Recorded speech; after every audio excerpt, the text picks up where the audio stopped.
പ്രിയപ്പെട്ടവരെ, ഈ പീഡാനുഭവ വാര ധ്യാനത്തിൻ്റെ 3-ാം ദിനത്തിലേക്ക് നിങ്ങളെല്ലാവരെയും ഹൃദയപൂർവ്വം സ്വാഗതം ചെയ്യുന്നു. പീഡാനുഭവത്തിൻ്റെ വഴിയിൽ കാൽവരിയിൽ പിടഞ്ഞു മരിക്കുന്ന ദൈവപുത്രനെക്കുറിച്ച് തന്നെ നമുക്ക് ധ്യാനിക്കാം. അവൻ്റെ പീഡകളാലാണ് നാം പീഡകളിൽ നിന്ന് സ്വതന്ത്രമായത്. അവൻ അടിയേറ്റതുകൊണ്ടാണ് നാം അടിയേൽക്കാതിരിക്കുന്നത് എന്ന യെശയ്യായുടെ കീർത്തനം മനസ്സിൽ ധ്യാനിച്ചുകൊണ്ട് അവൻ്റെ തിരുമുറിവുകളെക്കുറിച്ച് നമുക്ക് ധ്യാനിക്കേണ്ടതുണ്ട്. അതുകൊണ്ട് ഇന്നത്തെ പീഡാനുഭവ ധ്യാനം ഈശോയുടെ തിരുമുറിവുകളെക്കുറിച്ചുള്ള വിചിന്തനമാണ്. നമുക്കറിയാം, ഈശോയ്ക്ക് 5 തിരുമുറിവുകൾ ഉണ്ടായിരുന്നു എന്ന് നാം പഠിച്ചിട്ടുണ്ട്, ധ്യാനിച്ചിട്ടുണ്ട്. ഏതാണ് ഈശോയുടെ 5 തിരുമുറിവുകൾ എന്ന് ചോദിച്ചാൽ, ഈശോയുടെ 2 കൈകളിൽ, 2 കാലുകളിൽ, ഹൃദയത്തിൽ ഏറ്റ മുറിവുകളെയാണ് പരമ്പരാഗതമായി പഞ്ചക്ഷതങ്ങൾ അഥവാ തിരുമുറിവുകൾ എന്ന് നാം വിളിക്കുക. പക്ഷേ ഈശോയുടെ ഹൃദയത്തിലെ 5 മുറിവുകളെ കുറിച്ചാണ് ഞാൻ നിങ്ങളോട് പങ്കുവയ്ക്കുക. അതായത് ഈശോയുടെ ജീവിതത്തിൻ്റെ പീഡകളുടെ വഴികളിൽ നടക്കുമ്പോൾ ഈശോ അനുഭവിച്ച അതികഠോരമായ 5 സഹനങ്ങളെയാണ് നിങ്ങളോട് ഞാൻ ഈ തിരുമണിക്കൂറിൽ പങ്കുവയ്ക്കാൻ ആഗ്രഹിക്കും. 1-ാമത്തെ തിരുമുറിവ് എന്ന് പറയുന്നത് നമുക്കറിയാം, ഈശോ അനുഭവിക്കുന്ന ഒറ്റപ്പെടലിൻ്റെയും വേദനയുടെയും അനുഭവം. അത് ഗത്സമനിയിലെ അനുഭവമാണ്. അവിടുത്തെ തിരുമുറിവിൽ നിന്നാണ്, ആ അനുഭവത്തിൽ നിന്നാണ് ചോര, വിയർപ്പ് തുള്ളി ചോരയായി നിലംപതിച്ചത്. ഇതേക്കുറിച്ച് ആദ്യ ദിനത്തിൽ നമ്മൾ ധ്യാനിച്ചതാണ്. അത് ഈശോയുടെ ചോര ഒഴുകി എന്നുള്ളതിനാൽ ഗത്സമനിയിലെ പ്രാർത്ഥനയുടെ ആ ഒറ്റപ്പെടലിൻ്റെ നിമിഷത്തെ ഈശോയുടെ 1-ാമത്തെ തിരുമുറിവായി നമുക്ക് ധ്യാനിക്കാം, മനസ്സിലാക്കാൻ വേണ്ടി ശ്രമിക്കാം. പ്രിയപ്പെട്ടവരെല്ലാവരും കൈവിടുന്ന ഒറ്റപ്പെടലിൻ്റെ നിമിഷം, പ്രാർത്ഥനയ്ക്ക് ദൈവം പോലും ഉത്തരം കൊടുക്കാതെ മറഞ്ഞു നിൽക്കുന്ന അനുഭവങ്ങൾ. ആ അനുഭവത്തിലൂടെ കടന്നു പോകുമ്പോൾ വിയർപ്പ് പോലും രക്തമായി പൊടിഞ്ഞു വീഴുന്ന നിമിഷങ്ങളുടെ വേദന, അന്തസംഘർഷത്തിൻ്റെ സങ്കീർണതയാണ് ആ വേദനയെങ്കിൽ അത് ഈശോയുടെ 1-ാമത്തെ തിരുമുറിവാണ്. ആ തിരുമുറിവുകൾ പ്രിയപ്പെട്ടവരെ, നാം ഓരോരുത്തരും കടന്നു പോകേണ്ട തിരുമുറിവുകൾ തന്നെയാണ് എന്ന് നമുക്ക് തിരിച്ചറിയാം. 2-ാമത്തെ തിരുമുറിവ് എന്ന് പറയുന്നത് ഈശോയെ പടയാളികൾ ചമ്മട്ടിക്കടിക്കുകയും വ്യാജമായി ആരാധിക്കുകയും ചെയ്യുന്ന രംഗമാണ്. പടയാളികൾ ഈശോയെ അങ്ങ് അപമാനിക്കുകയാണ്. ഈശോയെ അതീവ ക്രൂരമായി പരിഹസിച്ച് നിന്ദിക്കുന്നത് നമുക്ക് തിരിച്ചറിയാവുന്നതാണ്. എന്താണ് ഇവിടെ സംഭവിക്കുന്നത് എന്ന് ചോദിച്ചാൽ, നമുക്കറിയാം, ചമ്മട്ടിക്ക് അടിക്കുക എന്ന് പറഞ്ഞാൽ അത് അതീവ വേദനാജനകമായ അനുഭവമാണ്. ആ വേദനയുടെ അനുഭവം എന്ന് പറഞ്ഞു കഴിഞ്ഞാൽ നമുക്കറിയാം, ചമ്മട്ടി അടിക്കുന്ന എന്തിനു വേണ്ടി എന്ന് ചോദിച്ചാൽ, സാധാരണഗതിയിൽ കുരിശിൽ തറയ്ക്കപ്പെടുന്ന ഒരു വ്യക്തി പെട്ടെന്ന് ജീവൻ പോവുകയില്ല. കാരണം കാര്യമായ മുറിവുകളൊന്നും ആ വ്യക്തിക്കില്ല. കയ്യേലും കാലേലും ഓരോ ആണി അടിച്ചെന്നേ ഉള്ളൂ. അവിടുത്തെ രക്തപ്രവാഹം പെട്ടെന്ന് നിന്നുപോയാൽ ആൾ കുറേ നേരമായാലും മരിക്കുകയില്ല. പ്രത്യേകിച്ച് കുരിശേ ചാരി ബലം കൊടുത്ത് നിൽക്കുകയാണ് എങ്കിൽ. അതുകൊണ്ട് കുരിശേൽ തറയ്ക്കപ്പെടുന്ന വ്യക്തി കുരിശേ ചാരാൻ പാടില്ല. അതുകൊണ്ട് ചെയ്യുന്നത്, ഈ വ്യക്തിയുടെ പുറം മുഴുവനും അടിച്ചു പൊളിക്കും. ഓരോ ചമ്മട്ടി അടിയും ഒരു വ്യക്തിയുടെ ശരീരത്തിൽ 200ഓളം മുറിവുകൾ ഏൽപ്പിക്കാൻ പര്യാപ്തമായിരുന്നു എന്നാണ് പറയപ്പെടുന്നത്. അസ്ഥി കഷ്ണങ്ങൾ, ചൂണ്ട, ഇരുമ്പ് കത്തികൾ എല്ലാം കോർത്തിണക്കിയ കുതിരവാല് കൊണ്ടുള്ള ചമ്മട്ടിയാണ് ഉപയോഗിച്ചിരുന്നത്. ഓരോ അടിക്കും മാംസകഷ്ണങ്ങൾ ചിതറിത്തെറിച്ചു പോകാൻ മാത്രം ശക്തമായിരുന്നടി. അങ്ങനെ ചമ്മട്ടി അടിക്കുക എന്ന് പറഞ്ഞാൽ 40 തവണ അടിക്കുന്നതിനെയാണ് ചമ്മട്ടി അടി എന്നത്. അങ്ങനെ 40 തവണ അടിക്കപ്പെട്ട ഒരുവൻ്റെ പുറത്ത് അസ്ഥിയല്ലാതെ മാംസത്തിൻ്റെ ഒരംശം പോലും ശേഷിക്കാത്ത വിധത്തിൽ അവിടം ചോര വാർന്നു പോകുന്നു. അത്ര കഠോരമായ വേദനയാണ് ചമ്മട്ടി അടിയിലൂടെ സംഭവിക്കുക എന്ന് നമ്മൾ തിരിച്ചറിയേണ്ടതുണ്ട്. പ്രിയപ്പെട്ടവരെ, നമ്മുടെ കർത്താവ് നമുക്ക് വേണ്ടി അനുഭവിച്ച വേദനയുടെ ആഴവും അർത്ഥവും മനസ്സിലാക്കുക എന്ന് പറയുന്നത് വളരെ പ്രധാനപ്പെട്ട ഒരു തിരിച്ചറിവാണ്. നമ്മുടെ കർത്താവ് അനുഭവിക്കുന്ന വേദന എത്രയോ വലുതായിരുന്നു എന്ന് നാം മനസ്സിലാക്കേണ്ടതുണ്ട്. അപ്രകാരമുള്ള ആ വലിയ വേദനയുടെ നിമിഷത്തിലൂടെയാണ് ഈശോ കടന്നു പോകുന്നത്. ശാരീരികമായ വേദന, ശരീരത്തിൻ്റെ ഓരോ ഇഞ്ചും ചതയ്ക്കപ്പെടുന്ന അതീവ ക്രൂരമായ വേദന, സഹനം ചിലപ്പോൾ ശാരീരിക വേദനകൾ തന്നെയാണ്. ആ വേദനകളെ നമ്മൾ ഉൾക്കൊള്ളണം. എല്ലാ വേദനകളും മാനസികമായതോ ഒറ്റപ്പെടലിൻ്റെ ഒന്നും വേദനയല്ല. ചില രോഗങ്ങൾ ശരീരത്തിൻ്റെ ഓരോ കോശങ്ങളെയും വേദനിപ്പിക്കാൻ പര്യാപ്തമായ രോഗാവസ്ഥകളുണ്ട്. നമ്മുടെ കർത്താവിൻ്റെ ശരീരത്തിൻ്റെ ഓരോ ഇഞ്ചിലും പതിഞ്ഞ ചമ്മട്ടി അടികൾ, പ്രിയപ്പെട്ടവരെ, അവൻ നമുക്ക് വേണ്ടി അനുഭവിച്ചതാണ്. അപ്രകാരമുള്ള വേദനകളിലേക്ക് ദൈവം നിനക്കും പങ്കാളിത്തം തരുന്നുവെങ്കിൽ അതിൻ്റെ അർത്ഥം തൻ്റെ തിരുക്കുമാരനോടെന്നതുപോലെ ദൈവം നിന്നോടും കരുണ കാണിക്കും, സ്നേഹം കാണിക്കും. തിരുക്കുമാരൻ എന്നതുപോലെ നിനക്കും ദൈവം സ്വർഗമൊരുക്കിയിരിക്കുന്നു എന്നുള്ളതിൻ്റെ സൂചനയാണ് സത്യമായും ഈശോ അനുഭവിച്ച ശാരീരിക വേദനകളിലൂടെ കടന്നു പോകാൻ ദൈവം നമ്മെ തിരഞ്ഞെടുത്തു എങ്കിൽ അതിൻ്റെ അർത്ഥം അതാണ് എന്ന് മനസ്സിലാക്കുകയും ധ്യാനിക്കുകയും ശക്തി പ്രാപിക്കുകയും ചെയ്യേണ്ടതുണ്ട്. വീണ്ടും മൂന്നാമത്തെ തിരുമുറിവ്, ഈശോ അനുഭവിക്കുന്ന മൂന്നാമത്തെ തിരുമുറിവ് ഞാൻ സൂചിപ്പിച്ചു, പടയാളികളുടെ വ്യാജ ആരാധനയാണ്. നമ്മളൊന്ന് ആലോചിച്ച് നോക്കുക. ഈ പടയാളികൾ ഈശോയെ പീഡിപ്പിച്ച് ഈശോയുടെ ശിരസിൽ മുൾക്കിരീടം വെച്ച് ചുവന്ന മേലങ്കി ധരിപ്പിച്ച് ഒരു ഞാങ്ങണയും കയ്യിൽ കൊടുത്തുകൊണ്ട് പറയുകയാണ്, യൂതന്മാരുടെ രാജാവേ വന്ദനം, രാജാവേ നീണാൾ വാഴുക എന്ന് പറഞ്ഞ് ഈശോയെ രാജാവിൻ്റെ വേഷം കെട്ടിച്ച് ഈശോയെ ആരാധിക്കുകയും അവിടുത്തെ കരണത്തടിക്കുകയും മുഖത്ത് തുപ്പുകയും ചെയ്തു എന്നാണ് വചനം സാക്ഷ്യപ്പെടുത്തുന്നത്. ഇതൊരു വലിയ മുറിവാണ്. തീർച്ചയായും ഇവിടെ മുറിവേൽപ്പിക്കുന്നത് അവിടുത്തെ മുൾക്കിരീടത്തിൻ്റെ ധാരണമാണ് എന്ന് നമുക്കറിയാം. ഈ മുൾക്കിരീടം എന്ന് പറഞ്ഞാൽ ഈ ആഴമേറിയ മുള്ളുകൾ ശിരസിലേക്ക് ആഞ്ഞടിക്കുമ്പോഴുണ്ടാകുന്ന കഠോരമായ വേദന, ആ വേദനകളെക്കുറിച്ചും നാം ധ്യാനിക്കേണ്ടതുണ്ട്. ഈ വ്യാജമായ ആരാധന ഈശോയെ വല്ലാതെ സങ്കടപ്പെടുത്തുന്നുണ്ട്. നമുക്കറിയാം, ഈശോയെ രാജാവേ എന്ന് വിളിച്ച് അവർ പ്രത്യക്ഷത്തിൽ താണു വീണ് ആരാധിക്കുകയാണ്. പക്ഷേ അവർ ഈശോയെ പുച്ഛിക്കുകയാണ് യഥാർത്ഥത്തിൽ ചെയ്തിരുന്നത്.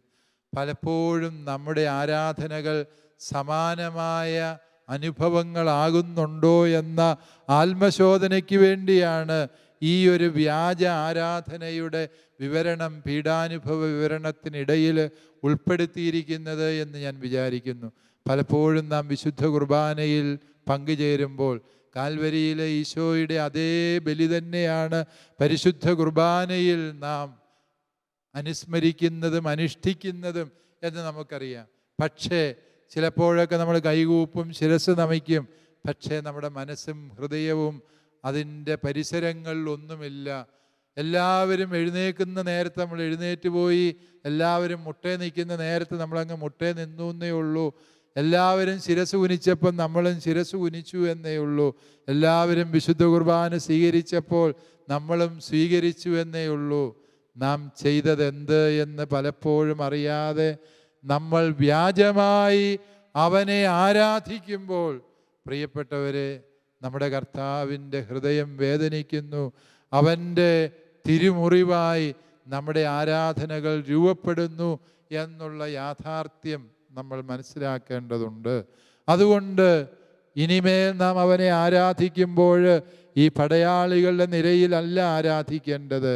കുരിശിൻ ചുവട്ടിൽ അവൻ്റെ തിരുമുഖത്തേക്ക് നിറകണ്ണുകളോടെ നോക്കി നിന്ന അവൻ്റെ ഓരോ ശ്വാസോച്ഛ്വാസവും ഹൃദയത്തിലേറ്റുവാങ്ങിയ പരിശുദ്ധ അമ്മയെപ്പോലെ, വിശുദ്ധ യോഹന്നാനെ പോലെ നിൽക്കാൻ നമുക്ക് കഴിയുമോ?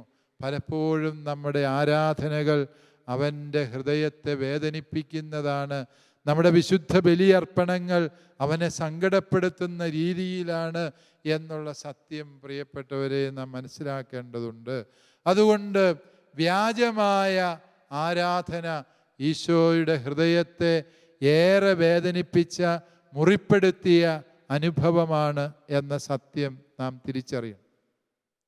വീണ്ടും നാലാമത്തെ തിരുമുറിവ് എന്ന് പറയുന്നത് 4 മുറിവുകൾ ഈശോയുടെ ശരീരത്തിൽ ഏൽപ്പിക്കുന്ന ആണിയടിയാണ് എന്ന് നമുക്കറിയാം.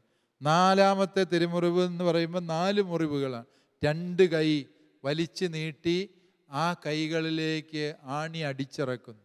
കൈപ്പത്തി എന്നുള്ളതിനേക്കാൾ ഉപരി ഈ കൈത്തണ്ടയുടെ അറ്റത്ത് ഇവിടെ 2 എല്ലുകൾ തമ്മിൽ ചേരുന്നതിനിടയിലൂടെ ആണ് കുരിശേ തറയ്ക്കുന്നവരെ ബന്ധിച്ചിരുന്നത് എന്നാണ് ചരിത്രം സാക്ഷ്യപ്പെടുത്തുന്നത്. ഇതേക്കുറിച്ച് കൂടുതൽ വിശദമായ വസ്തുതകൾ റെയ്മണ്ട് ബ്രൗണിൻ്റെ ഡെത്ത് ഓഫ് ദ മെസ്സായ എന്ന ഗ്രന്ഥത്തിൽ വിവരിക്കുന്നുണ്ട്. ശാലോമിൻ്റെ തന്നെ മറ്റ് ഒരു പരമ്പരയിൽ ഈശോയുടെ കുരിശ് മരണത്തിൻ്റെ ചരിത്ര വസ്തുതകളെ നമ്മൾ ആഖ്യാനം ചെയ്തിട്ടുള്ളത് ഞാൻ ഇതിനോട് ചേർത്ത് അനുസ്മരിക്കുകയാണ്. ഈശോ ഇങ്ങനെ 2 കാലുകൾ 2 കൈകൾ കുരിശെ തറച്ച് കടന്നു. കാലുകളിൽ ആണി തറച്ചിരുന്നോ ഇല്ലയോ എന്നുള്ളതിനെക്കുറിച്ച് പണ്ഡിതരുടെ ഇടയിൽ തർക്കമുണ്ട്. ഏതാണേലും ഈശോ കുരിശിന്മേൽ ആണികളിൽ തൂങ്ങിയാണ് മരിക്കുന്നത് എന്നുള്ളത് സത്യമാണ്. ഈ ആണികൾ ഏൽപ്പിക്കുന്ന വേദന, അതിനെക്കുറിച്ച് നമ്മൾ ധ്യാനിക്കേണ്ടത് തന്നെയാണ്. കാരണം ഈ ആണിയേൽ, കൈത്തണ്ടയിലെ ആണിയേൽ ശരീരം തൂക്കിയിട്ടിരിക്കുക എന്ന് പറഞ്ഞാൽ, നേരത്തെ ഞാൻ സൂചിപ്പിച്ചു, ചമ്മട്ടി അടിയേറ്റ ഈ ക്രൂശിതന് തൻ്റെ ശരീരം കുരിശിൻ്റെ തണ്ടയിലോട്ട് ചേർത്ത് വയ്ക്കാൻ പോയിട്ട് അതിൽ തൊടുവിക്കാൻ പോലും പറ്റാത്തത്ര കഠോര വേദനയാണ്. കാരണം പുറത്തെ തൊലി മാത്രമല്ല, മാംസകഷ്ണങ്ങളും അടിച്ച് തകർത്ത് കളഞ്ഞിരിക്കുകയാണ്. അതുകൊണ്ട് ഈ 2 ആണികളുടെ ബലത്തിൽ മാത്രം തൂങ്ങിക്കിടക്കുക. ഓരോ ശ്വാസോച്ഛ്വാസവും പ്രാണൻ പിരിയുന്ന വേദനയാണ് സമ്മാനിക്കുക എന്ന് നമുക്കറിയാം. ശ്വസിക്കണമെങ്കിൽ നമ്മുടെ ശരീരത്തിൻ്റെ ഭാരം എവിടെയെങ്കിലും കൊടുത്തെങ്കിൽ മാത്രമേ നമുക്ക് ശ്വസിക്കാൻ പറ്റുള്ളൂ. അതുകൊണ്ടാണ് തൂങ്ങി മരിക്കുന്നവർ, എന്തുകൊണ്ടാണ് അവർക്ക് ശ്വാസം കഴിക്കാൻ പറ്റാത്തത് എന്ന് ചോദിച്ചാൽ, ശരീരഭാരം എവിടെയെങ്കിലും കൊടുക്കാൻ കഴിഞ്ഞെങ്കിൽ മാത്രമേ മനുഷ്യന് ശ്വസിക്കാൻ സാധിക്കുകയുള്ളൂ എന്നുള്ളതാണ് സത്യം. അതുകൊണ്ട് ശരീരഭാരം ഈശോ എവിടെയാണ് കൊടുക്കേണ്ടത്? ഈ മുറിപ്പാടുകളിൽ സ്വന്തം ശരീരത്തിൻ്റെ മുഴുവൻ ഭാരവും അർപ്പിച്ചുകൊണ്ട് ശരീരത്തെ ഉയർത്തണം. എങ്കിലേ ഒരു തവണ ശ്വസിക്കാൻ പറ്റുള്ളൂ. ഓരോ ശ്വാസോച്ഛ്വാസവും പ്രാണൻ പിരിയുന്ന കഠോര വേദനയായിരുന്നു കർത്താവിനെ സമ്മാനിച്ചിരുന്നത് എന്ന് നമ്മൾ തിരിച്ചറിയണം. പ്രിയപ്പെട്ടവരെ, അവൻ നമ്മെ രക്ഷിച്ചത് അത്രമേൽ വലിയ വേദനയോടെയായിരുന്നു എന്നുള്ള യാഥാർത്ഥ്യത്തെ നാം ഒരിക്കലും വിസ്മരിക്കരുത്. അവൻ്റെ കൈകളും കാലുകളും ബന്ധിക്കാൻ ലോകത്തിനെന്നും വ്യഗ്രതയാണ്. നന്മ ചെയ്ത ആ കൈകളെ ബന്ധിക്കാൻ, അതിനി അനക്കരുത് എന്ന് നിർബന്ധം പിടിക്കാൻ ഈ ലോകത്തിന് വ്യഗ്രതയുണ്ട്.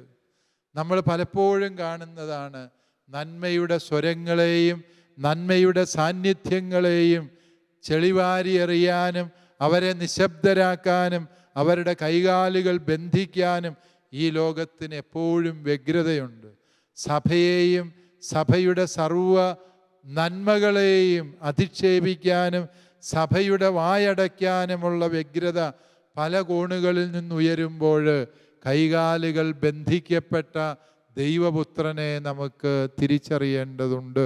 അതായത് ഈശോയുടെ ഈ ആണികളിൽ തൂങ്ങിയുള്ള കഠോരമായ വേദന അവിടുത്തെ 4-ാമത്തെ തിരുമുറിവാണ് എങ്കിൽ ആ തിരുമുറിവ് നമ്മെ ഓർമ്മിപ്പിക്കുന്നത് നന്മയെ ഇല്ലായ്മ ചെയ്യാൻ, നന്മയുടെ കരങ്ങളെ ബന്ധിക്കാൻ സർവാത്മന പരിശ്രമിക്കുന്ന പല ശക്തികളുമുണ്ട് എന്നുള്ളത് നാം തിരിച്ചറിയണം. കൈകാലുകൾ ബന്ധിക്കപ്പെട്ടതുകൊണ്ട്, ശരീരം അടിച്ചു തകർക്കപ്പെട്ടതുകൊണ്ട് അവൻ കുറ്റവാളിയാണ് എന്നാരെങ്കിലും വിധിച്ചാൽ അതെത്രമേൽ വലിയ അബദ്ധമായിരിക്കും.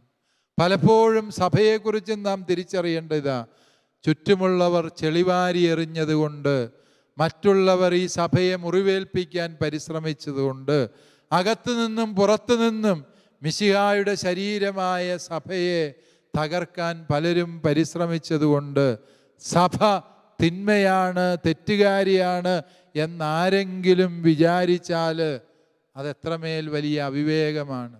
ക്രൂശിതനായ കർത്താവ് ക്രിമിനലാണ് എന്ന് താഴെ നിന്നവർ ചിന്തിച്ചുവെങ്കിൽ അതെത്രമേൽ വലിയ അവിവേകമാണോ? സമാനമായ അവിവേകമാണ് അവൻ്റെ ശരീരമായ തിരുസഭയ്ക്കേൽക്കുന്ന മുറിവുകൾ കണ്ടിട്ട് തിരുസഭ തിന്മയാണ് എന്ന തീരുമാനത്തിലേക്ക് നാം ആരെങ്കിലും എത്തിച്ചേരുന്നെങ്കിൽ അപ്രകാരമുള്ള ഒരു ദുഃഖാനുഭവമായിരിക്കും അത് എന്ന് പ്രിയപ്പെട്ടവരെ നാം തിരിച്ചറിയേണ്ടതുണ്ട്. 5-ാമത്തെ തിരുമുറിവ് എന്ന് പറയുന്നത് പടയാളി കുന്തം കൊണ്ട് ഈശോയുടെ തിരുവിലാവിൽ കുത്തിയപ്പോൾ അവിടെ നിന്ന് ചോരയും വെള്ളവും ഒഴുകുന്നു എന്ന സത്യമാണ്. ഈ തിരുമുറിവ് വളരെ ആഴമുള്ള തിരുമുറിവാണ് എന്നുള്ളതിനാൽ അതിൻ്റെ അർത്ഥവും വളരെ ആഴമുള്ളത്. വിശുദ്ധ അഗസ്തീനോസ് പുണ്യവാൻ പറയും, ഈശോയുടെ ഈ തിരുമുറിവിൽ നിന്നൊഴുകിയ രക്തം പരിശുദ്ധ കുർബാനയെ സൂചിപ്പിക്കുന്നെങ്കിൽ അവിടെ നിന്ന് ഒഴുകിയ ജലം മാമോദീസായെയാണ് സൂചിപ്പിക്കുന്നത് എന്ന് വിശുദ്ധൻ പറയുന്നത് എത്രയോ അർത്ഥപൂർണമാണ്. ഈശോയുടെ ഹൃദയത്തിൽ നിന്ന് പരിശുദ്ധാത്മാവ് ഒഴുകുന്നതിൻ്റെ പ്രതീകമാണ് ഈ ജീവജലത്തിൻ്റെ പ്രവാഹം എന്ന് വിശുദ്ധൻ നമ്മെ ഓർമ്മിപ്പിക്കുകയാണ്. ഈ 5-ാമത്തെ തിരുമുറിവ് എല്ലാ കൂദാശകളുടെയും ജനനത്തെയാണ് സൂചിപ്പിക്കുന്നത് എന്ന് സഭാപിതാക്കന്മാർ പറയുന്നത് വളരെ ആഴമുള്ള ചിന്തയാണ്. ഈശോ 7 കൂദാശകളും കുരിശേൽ വെച്ച് സ്ഥാപിച്ചു എന്ന് വാദിക്കുന്ന സഭാപിതാക്കന്മാരുണ്ട്. നമുക്കറിയാം, മാമോദീസ ഈശോ സ്ഥാപിച്ചു. അവിടുത്തെ ഹൃദയത്തിൽ നിന്നൊഴുകുന്ന ജീവജലം മാമോദീസായുടെ പ്രതീകമാണ്. തീർച്ചയായും പരിശുദ്ധ കുർബാന ഈശോ കുരിശേ സ്ഥാപിച്ചു എന്ന് പറയുന്നതിൽ ഒരു സംശയവുമില്ല. കാരണം എന്താണ്? ഈ കുരിശിൻ ചുവട്ടിൽ നിൽക്കുന്ന സകലമാന മനുഷ്യർക്കും വേണ്ടി, ലോകത്തിന് മുഴുവനും വേണ്ടി അവൻ അർപ്പിക്കുന്ന പരമയാഗമാണല്ലോ കാൽവരിയിലെ കുരിശ്. അതുകൊണ്ട് തന്നെ സത്യമായും അവിടുന്ന് പരിശുദ്ധ കുർബാന സ്ഥാപിച്ചത് ഈ ദുഃഖവെള്ളിയാഴ്ചയായിരുന്നു. അതിൻ്റെ കൗദാശിക അനുസ്മരണം മാത്രമായിരുന്നു സെഹിയോൻ ശാലയിലെ അപ്പം മുറിക്കൽ എന്നും നമുക്ക് തിരിച്ചറിയാവുന്ന. വീണ്ടും നമുക്കറിയാം, ഈശോ കുമ്പസാരം എന്ന കൂദാശ ഈ കുരിശേൽ വെച്ചാണ് സ്ഥാപിച്ചത്. നമുക്കറിയാം, ഈശോയുടെ മുമ്പിൽ സങ്കടപ്പെടുന്ന ആളുകളുണ്ട്, പാപം ഏറ്റുപറയുന്നവരുണ്ട്. പത്രോസിൻ്റെ സങ്കടം പറച്ചിലും കരച്ചിലും ഒക്കെ നമുക്കറിയാം.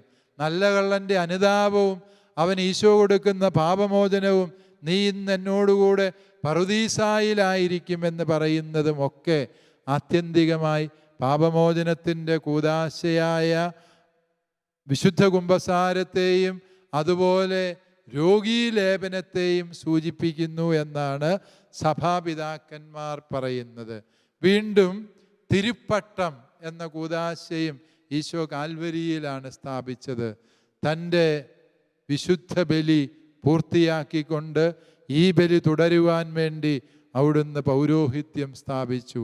ഓരോ പുരോഹിതനെയും ഈശോ അഭിഷേകം ചെയ്തത് തൈലം കൊണ്ടല്ല, തൻ്റെ തിരുരക്തം കൊണ്ടാണ് എന്ന സത്യം ഓരോ പുരോഹിതനും മനസ്സിൽ സൂക്ഷിക്കണം. അതുകൊണ്ട് നമുക്ക് പൂർത്തീകരിക്കേണ്ട ബലി കാൽവരിയിലെ ബലിയാണ് എന്ന ഓർമ്മ നമുക്ക് ആവശ്യമുണ്ട്. വിശുദ്ധ അഗസ്തീനോസ് തന്നെ സാക്ഷ്യപ്പെടുത്തും, വിവാഹം എന്ന കൂദാശയുടെ സൂചനയും ഈശോയുടെ കുരിശിലുണ്ട്.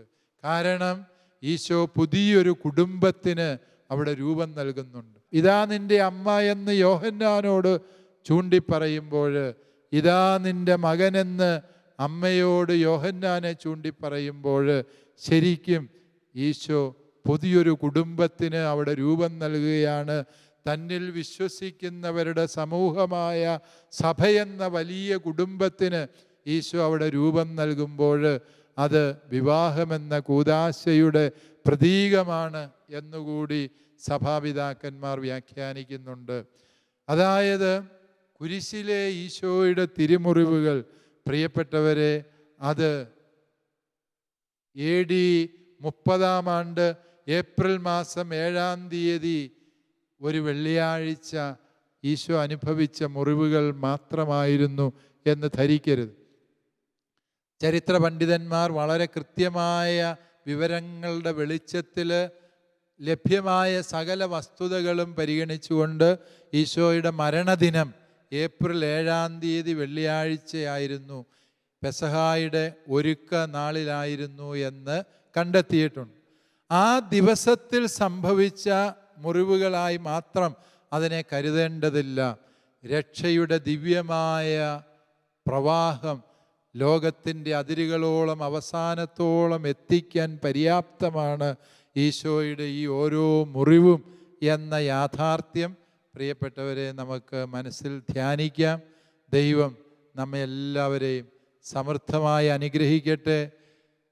കാൽവരിയിലെ കുരിശിൽ നമുക്ക് വേണ്ടി പിടഞ്ഞു മരിച്ച ഈശോയെ, ആ തിരുമുറിവുകളാൽ നമ്മുടെ ഹൃദയത്തെ സുഖപ്പെടുത്തണമേ എന്ന് പ്രാർത്ഥിക്കാം. കുരിശിൻ്റെ വഴിയിൽ നമ്മൾ പരിശുദ്ധ അമ്മയോട് ചേർന്ന് പ്രാർത്ഥിക്കുന്നത് പോലെ, പരിശുദ്ധ ദൈവമാതാവേ, ക്രൂശിതനായ കർത്താവിൻ്റെ തിരുമുറിവുകളെ എൻ്റെ ഹൃദയത്തിലും പതിപ്പിച്ചുറപ്പിക്കണമേ എന്ന പ്രാർത്ഥനയോടെ നമുക്ക് ക്രൂശിതനെ ആരാധിക്കാം. ദൈവം അനുഗ്രഹിക്കും.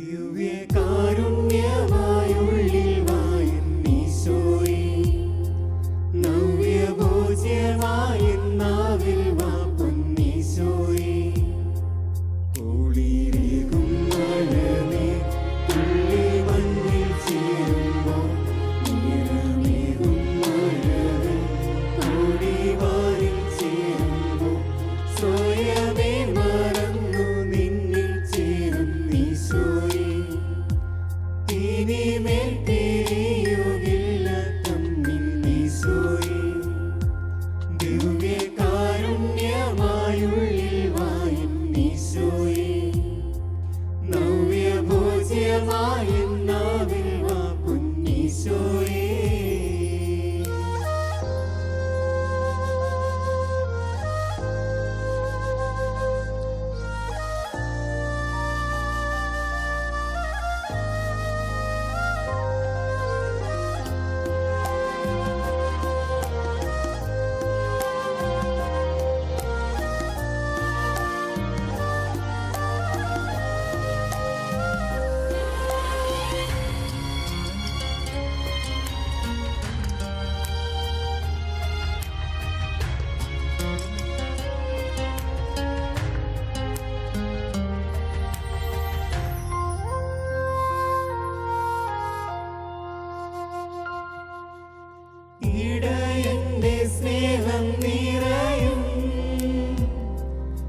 പരിശുദ്ധമായ അൾത്താരയിൽ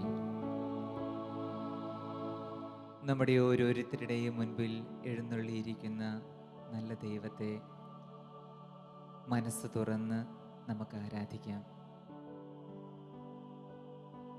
എത്രയോ വലിയ സ്നേഹമാണ് അവൻ നമ്മളോട് കാണിച്ചിരിക്കുന്നത്. നമ്മളുടെ ഓരോരുത്തരുടെയും മുൻപിൽ എഴുന്നള്ളി വരാനുള്ള മനസ്സ് കാണിച്ച് നമ്മളെ കേട്ട് നമ്മളെ അനുഗ്രഹിച്ച് വിശുദ്ധീകരിക്കാൻ കൂടെയായിരിക്കുന്ന നല്ല ദൈവം ഈ വലിയ ആഴ്ചയിൽ ധ്യാനത്തിലൂടെ കടന്നു പോകുന്ന നമ്മളെ ഓരോരുത്തരെയും സംബന്ധിച്ച് ഈ ആരാധനയുടെ നിമിഷങ്ങൾ എത്രയോ പ്രധാനപ്പെട്ടതാണ്.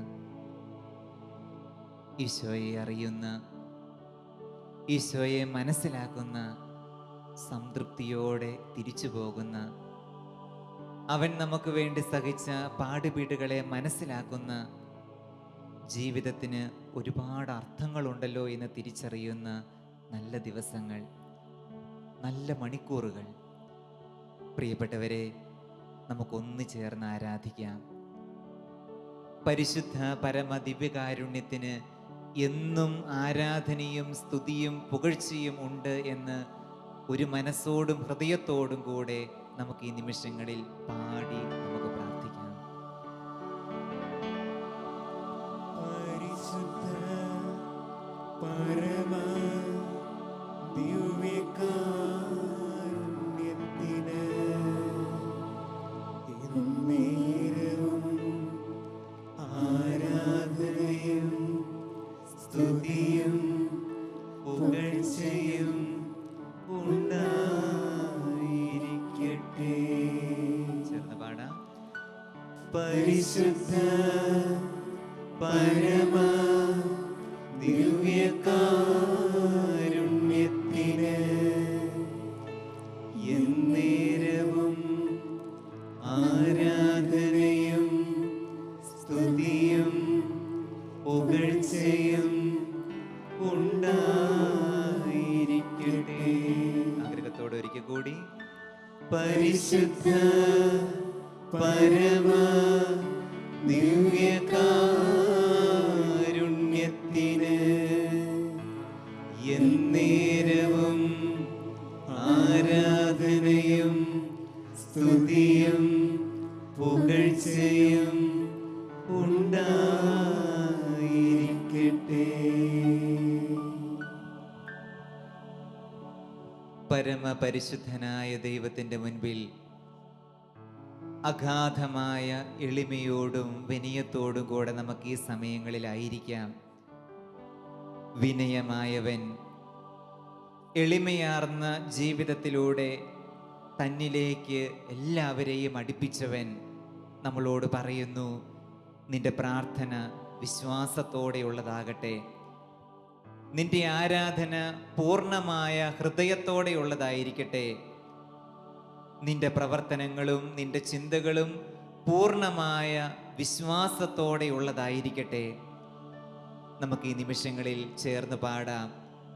പൂർണ്ണ മനസ്സോടും പൂർണ്ണമായ ഹൃദയത്തോടും കൂടെ ദൈവമേ, ഈ ധ്യാനത്തിൽ, ഈ ആരാധനയുടെ സമയത്ത് ഒന്നു ചേർന്ന് നിന്നെ സ്തുതിക്കുന്നുവെന്ന്, ഒന്നു ചേർന്ന് നിന്നെ വാഴ്ത്തുന്നുവെന്ന് കരങ്ങൾ കൂപ്പിപ്പിടിച്ച് ശ്രദ്ധയോടെ ദിവ്യകാരുണ്യത്തിലേക്ക് മാത്രം നോക്കിക്കൊണ്ട് ആരാധനാപൂർവം ഈ ഈരടികൾ നമുക്ക് ഒന്നു ചേർന്ന് ആലപിക്കാം.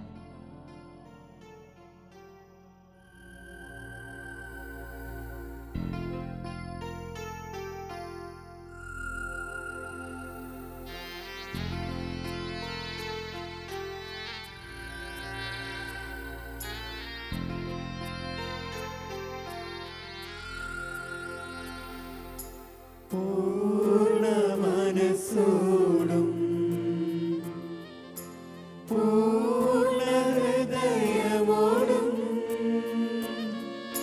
പൂർണ്ണാത്മാവോടും ദൈവമേ, നിന്നെ ഞാൻ സ്നേഹിക്കുന്നു. പൂർണ്ണ മനസ്സോടും പൂർണ്ണ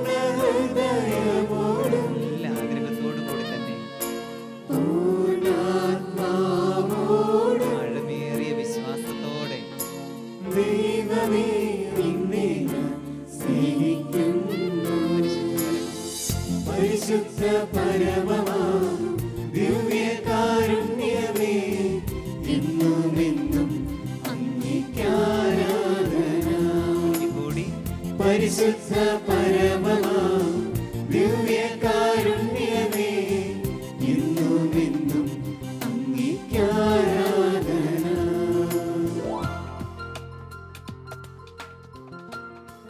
ഈശോയുടെ പീഡാനുഭവത്തെയും മരണത്തെയും ഉത്ഥാനത്തെയും കുറിച്ച് ധ്യാനിക്കുന്ന ഈ ദിവസങ്ങളിൽ, പ്രത്യേകിച്ച് ഈ ധ്യാനത്തിൻ്റെ 3-ാമത്തെ ദിവസത്തിൽ നമ്മൾ പങ്കുചേരുകയാണ്.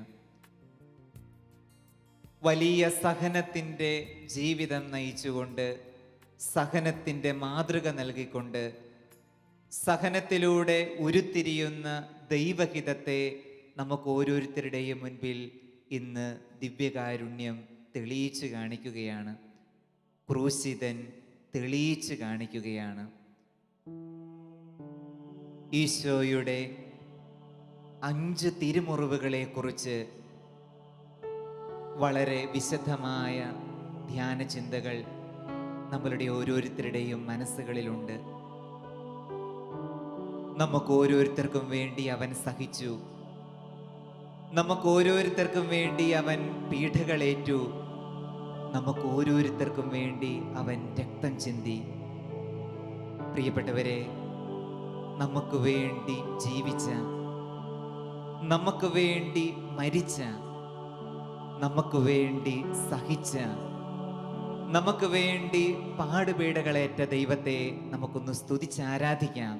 നമുക്കെല്ലാവർക്കും ഇരുകരങ്ങളൊന്ന് ഉയർത്തി വളരെയധികം ആഗ്രഹത്തോടെ നമ്മുടെ ഓരോരുത്തരുടെയും മുൻപിൽ എഴുന്നള്ളിയിരിക്കുന്ന നല്ല ദൈവത്തെ സ്തുതിച്ച് നമുക്ക് മഹത്വപ്പെടുത്താം. ഈ നിമിഷങ്ങളിൽ കരങ്ങൾ നന്നായിട്ടൊന്ന് ഉയർത്തി ദിവ്യകാരുണ്യത്തിലേക്ക് നോക്കിക്കൊണ്ട് നമുക്ക് ഒന്ന് ചേർന്ന് സ്തുതിച്ച് പ്രാർത്ഥിക്കാം. Hallelujah, hallelujah, hallelujah, hallelujah. ദൈവമേ നന്ദി, യേശുവേ, യേശുവേ ആരാധന. ദൈവമേ മഹത്വം. ഞങ്ങൾ അങ്ങയെ സ്തുതിക്കുന്നു, ആരാധിക്കുന്നു. Hallelujah, hallelujah, hallelujah, hallelujah. ദിവ്യകാരുണ്യനാഥ ആരാധന. യേശുവേ മഹത്വം. ഹല്ലേലൂയ, ഹല്ലേലൂയ, മഹത്വം, മഹത്വം. സ്തോത്രം, സ്തോത്രം. ആരാധന, ആരാധന, ആരാധന. യേശുവേ, യേശുവേ ആരാധന. മഹത്വം. ദൈവമേ നന്ദി, യേശുവേ ആരാധന, ആരാധന. Hallelujah, hallelujah, hallelujah, hallelujah. ഒരിക്കൽ കൂടി കരങ്ങൾ കൂപ്പി കണ്ണുകൾ തുറന്ന് ദിവ്യകാരുണ്യത്തിലേക്ക് നോക്കിക്കൊണ്ട് ഒരിക്കൽ കൂടെ നമുക്ക് പാടാം. പൂർണ്ണ ഹൃദയത്തോടും പൂർണ്ണ ആത്മാവോടും നിന്നെ സ്നേഹിക്കുന്നു, ആരാധിക്കുന്നുവെന്ന് ഒരിക്കൽ കൂടെ നമുക്ക് ആലപിക്കാം.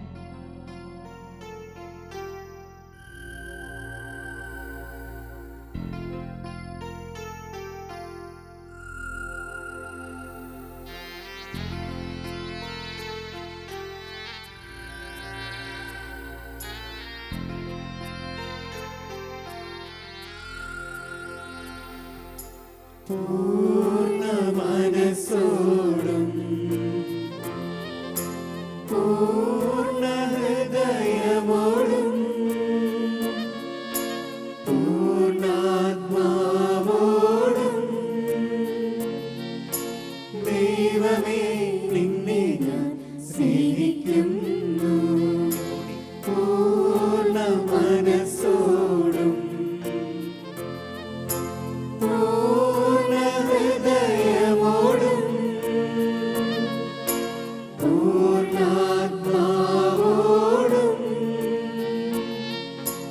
ദൈവമേ നിന്നെ ഞാൻ സ്നേഹിക്കുന്നു.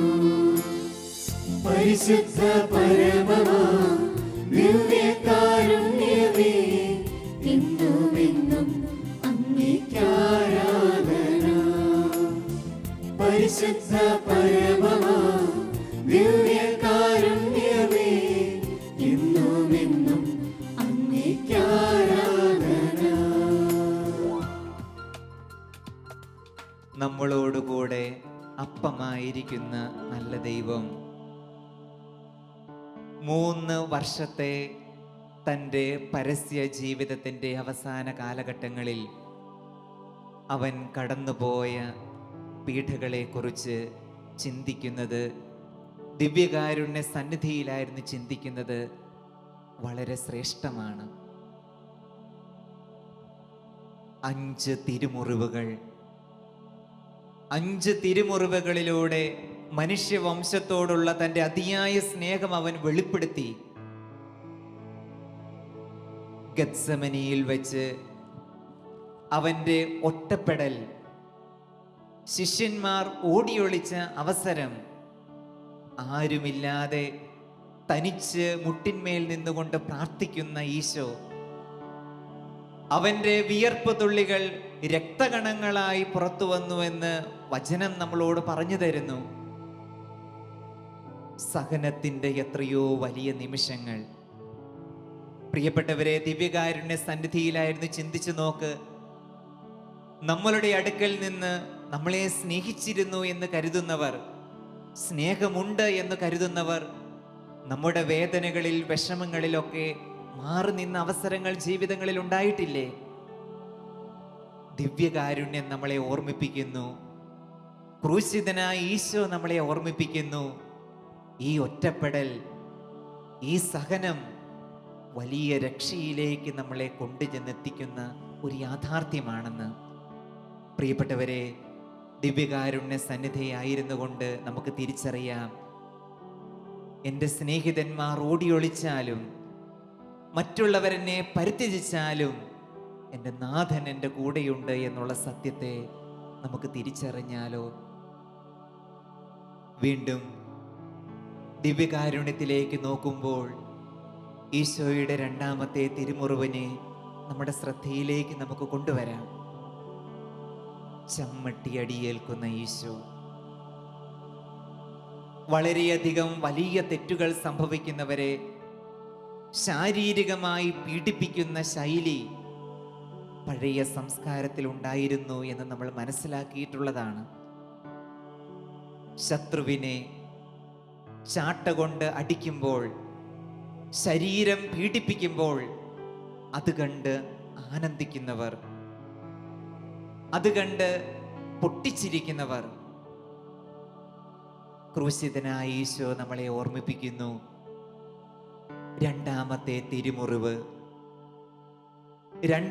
തിരുമുറിവ് നമ്മുടെ ശരീരം വേദനിക്കുന്ന, നമ്മളെ വിഷമിപ്പിക്കുന്ന ഒരുപാട് യാഥാർത്ഥ്യങ്ങൾ ജീവിതത്തിൽ ഉണ്ടാകുമെങ്കിലും ആ യാഥാർത്ഥ്യങ്ങളിൽ നമ്മൾ ഒറ്റയ്ക്കല്ല, ദൈവം നമ്മളോട് കൂടെയുണ്ടെന്നുള്ള തിരിച്ചറിവ് പ്രിയപ്പെട്ടവരെ ഈ ദിവ്യകാരുണ്യം സമ്മാനിക്കുന്നില്ലേ? നമ്മളെ മറ്റുള്ളവർ മർദ്ദിച്ച അവസരങ്ങൾ, മറ്റുള്ളവർ ക്രൂരമായി മർദ്ദിച്ച അവസരങ്ങൾ ജീവിതത്തിൽ ഉണ്ടായിട്ടുണ്ടെങ്കിൽ നമ്മുടെ മനസ്സുകളിലേക്ക് ഈ ധ്യാന അവസരത്തിൽ നമുക്ക് കൊണ്ടുവരാം. ഈശോയും എനിക്ക് വേണ്ടി സഹിച്ചവനാണ്. അവൻ എനിക്ക് വേണ്ടി സഹിക്കുമ്പോൾ എൻ്റെ കൂടെയുണ്ടവൻ. ഞാൻ വിഷമിക്കില്ല, കാരണം അവൻ എൻ്റെ കൂടെയാണെന്നുള്ള യാഥാർത്ഥ്യം. പ്രിയപ്പെട്ടവരെ, മൂന്നാമത്തെ തിരുമുറിവ് അവനെ മുൾമുടി അണിയിക്കുന്ന അവസരം.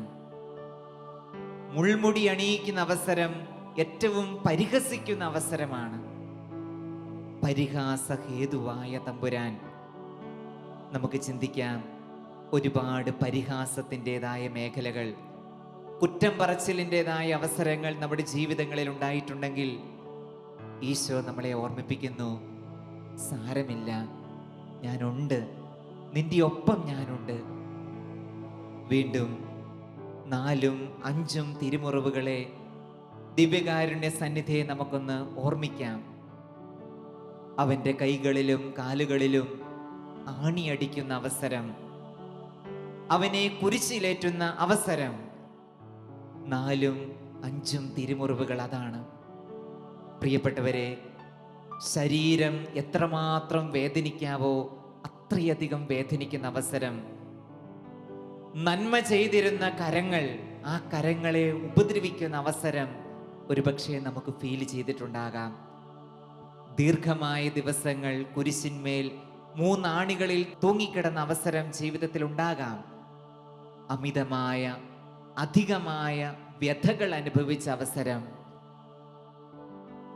ക്രൂശിതന് ഉത്തരം തരുന്നു, ദിവ്യകാരുണ്യം ഉത്തരം തരുന്നു, ഞാൻ നിനക്ക് വേണ്ടിയാണ് ഈ പീഡകളേറ്റത്, നിന്റെ രക്ഷയ്ക്ക് വേണ്ടിയാണ് ഞാൻ ഈ പീഡകളേറ്റത്, നിന്റെ രക്ഷയ്ക്ക് വേണ്ടിയാണ് ഞാൻ മരിച്ചത്, നിന്റെ രക്ഷയ്ക്ക് വേണ്ടിയാണ് ഓരോ തിരുമുറിവുകളും.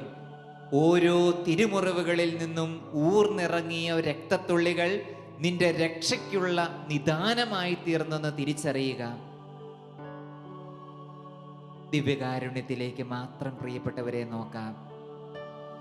ഈശോ എത്രയധികം സ്നേഹിക്കുന്നു. അവൻ ഒരുപാട് സ്നേഹിക്കുന്നു. അവൻ ജീവൻ തന്നുകൊണ്ട് സ്നേഹിക്കുന്നു. അവൻ അവൻ അവൻ രക്തം നൽകിക്കൊണ്ട് അവൻ സ്നേഹിക്കുന്നു. അവൻ നമ്മളോടൊപ്പമായിരുന്നു കൊണ്ട് സ്നേഹിക്കുന്നു. ഈ ദിവ്യകാരുണ്യ സന്നിധിയായിരുന്നു കൊണ്ട് നമുക്ക് ബോധ്യങ്ങൾ നൽകിക്കൊണ്ട്, തിരിച്ചറിവുകൾ നൽകിക്കൊണ്ട്, രക്ഷ പ്രദാനം ചെയ്തുകൊണ്ട് അവൻ നമ്മെ സ്നേഹിക്കുന്നു. നമുക്കൊരിക്കൽ കൂടി ആലപിക്കാം ആരാധനയുടേതായ ഒരു ഗീതം. ദൈവം നമ്മളെ കാരുണ്യത്തോടെ താങ്ങുന്നു. ദൈവം നമ്മളെ സ്നേഹിക്കുന്നു.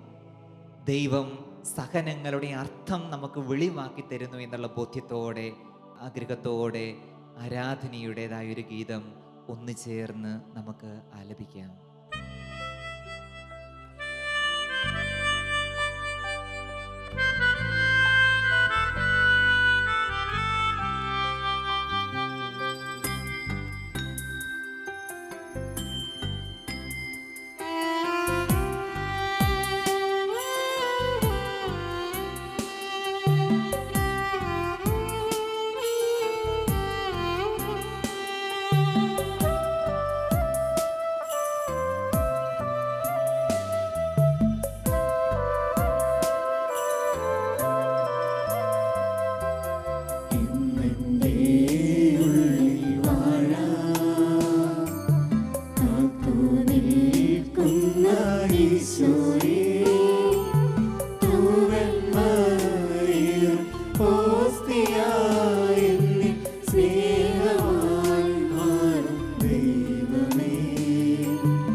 ഈശോയുടെ ആശീർവാദം സ്വീകരിക്കാനായി നമുക്കൊരുങ്ങാം.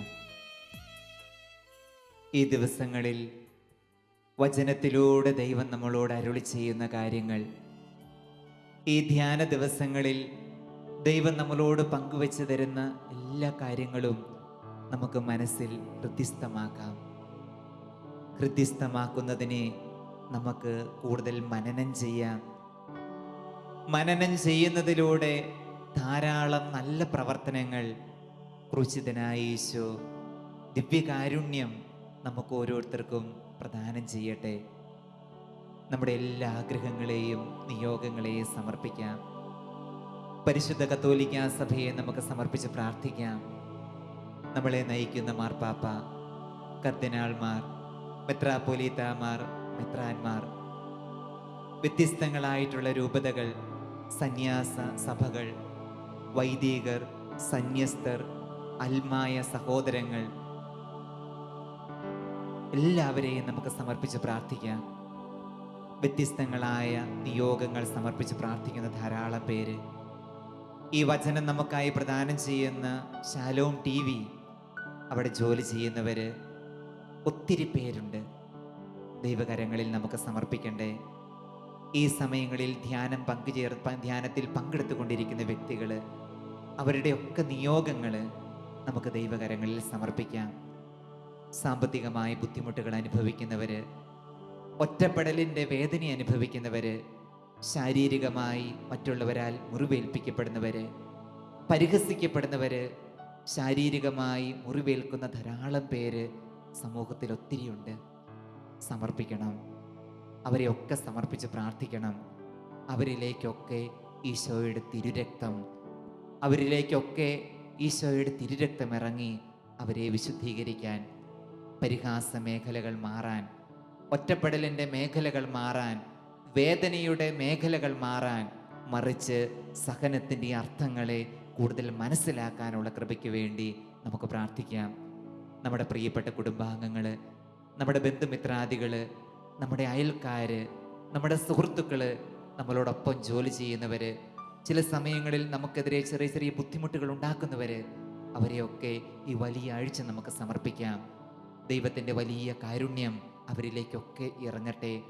സഹനത്തിൻ്റെ വലിയ അർത്ഥങ്ങൾ ദൈവം നമുക്ക് ഓരോരുത്തർക്കുമായി തെളിയിച്ചു തരട്ടെ എന്ന് നമുക്ക് പ്രാർത്ഥിക്കാം. ഒരിക്കൽ കൂടെ കരങ്ങളൊന്ന് ഉയർത്തി സ്തുതിച്ചുകൊണ്ട് ഈശോയുടെ ആശീർവാദം സ്വീകരിക്കാനായി നമുക്ക് ഒരുങ്ങുകയും ചെയ്യാം. Hallelujah, hallelujah, hallelujah. ദൈവമേ നന്ദി, യേശുവേ സ്തുതി, ആരാധന, ആരാധന, ആരാധന, ആരാധന. Hallelujah, hallelujah. ദൈവമേ ഞങ്ങൾ അങ്ങയെ സ്തുതിക്കുന്നു, ആരാധിക്കുന്നു. യേശുവേ, യേശുവേ, യേശുവേ, യേശുവേ. ആരാധന, ആരാധന. Hallelujah, hallelujah, hallelujah, hallelujah. ദൈവമേ നന്ദി, യേശുവേ, യേശുവേ, യേശുവേ, യേശുവേ. ആരാധന, ആരാധന, ആരാധന. Hallelujah, hallelujah. മഹത്വം ദൈവമേ, യേശുവേ, യേശുവേ, യേശുവേ, യേശുവേ, യേശുവേ, യേശുവേ. ആരാധന, ആരാധന, ആരാധന.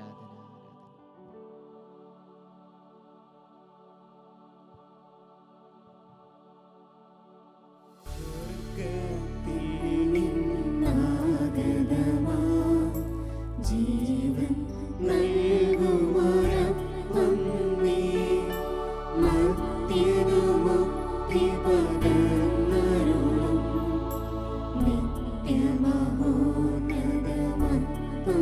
നീ.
പരിശുദ്ധ ശരീരത്താലും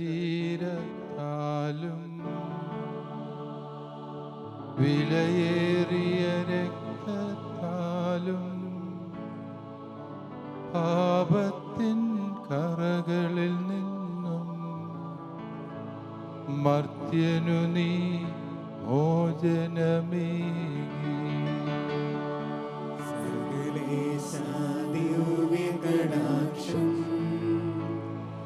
തൂകണമേ വത്സലസുതരിൽ നിർമ്മലരായി ജീവിച്ചിടുവാൻ ചിന്തണമേ ദിവ്യവരങ്ങൾ.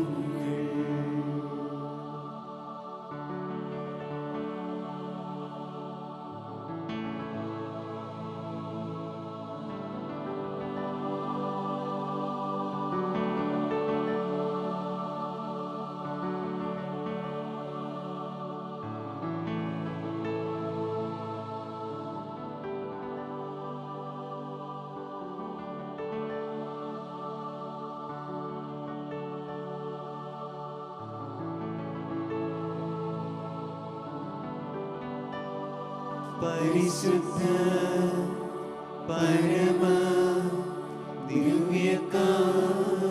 ദിവ്യകാരുണ്യത്തിന് എന്നേരവും ആരാധനയും സ്തുതിയും പുകഴ്ചയും ഉണ്ടായിരിക്കട്ടെ.